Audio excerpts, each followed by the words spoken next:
सुप्रभात, good morning. कैसे हैं आप लोग? उम्मीद करते हैं बहुत ही अच्छे और फर्स्ट क्लास होंगे।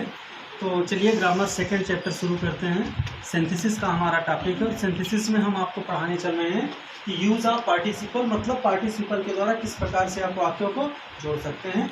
वहाँ मत देखिए, बिल्कुल यहाँ देखिए, ये आपकी क्लासेस है, ठीक है। तो पार्टिसिपल के द्वारा किस प्रकार से वाक्यों को जोड़ सकते हैं। पार्टिसिपल बच्चों तीन तरह के होते हैं। मैं आपको फिर से कल वाली सारी बात एक बार रिव्यू कर देता हूँ। पार्टिसिपल तीन तरह के होते हैं। कौन सा? प्रेजेंट पार्टिसिपल, ठीक, और पास्ट पार्टिसिपल, और तीसरा फ्यूचर नहीं होता बल्कि क्या होता है? परफेक्ट होता है, ठीक।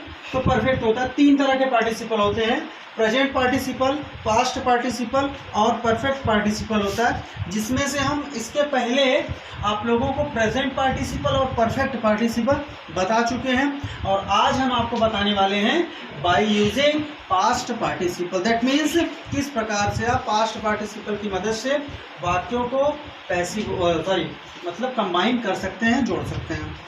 देखिए एक एग्जाम्पल मैंने लिखा है, the child was beaten by his teacher. मतलब the child was beaten by his teacher, मेरा कहने का मतलब है कि जो बच्चा है, ठीक है, the child was beaten by his teacher, मतलब बच्चा अपने अध्यापक के द्वारा मारा गया या अध्यापक ने बच्चे की पिटाई की।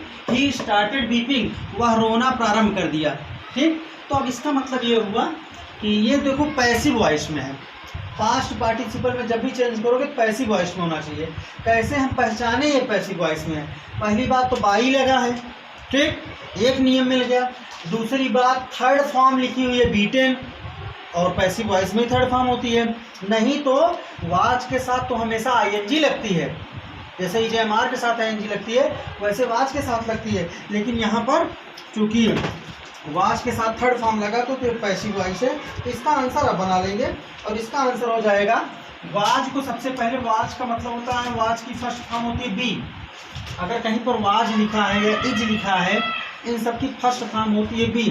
अब बी में फिर आईएनजी जोड़ दो, हो जाएगा बीइंग, यानी कि being beaten by his teacher, being beaten by his teacher.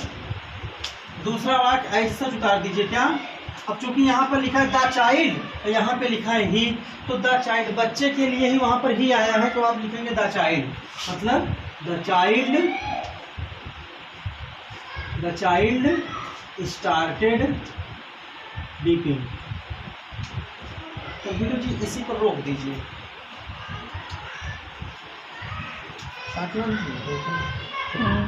कहाँ से होगा हमारा कि she has been bitten by a snake, मतलब she has been bitten by a snake. Full stop. पहला वाक्य है हमारा she has been bitten by a snake.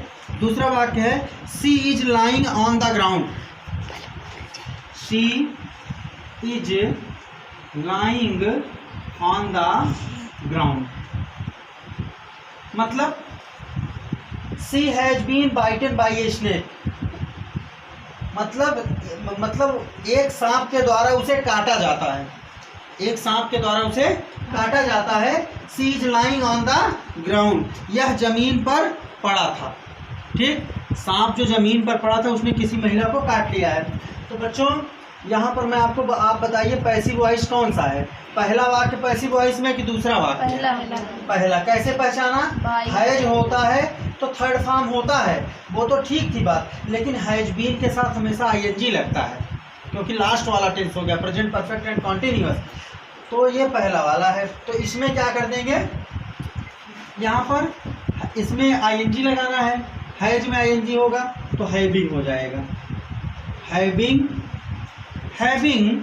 Been bitten, having been bitten by a snake, comma लगा दीजिए, दूसरा वाक्य उतार दीजिए, she is lying on the ground, ठीक।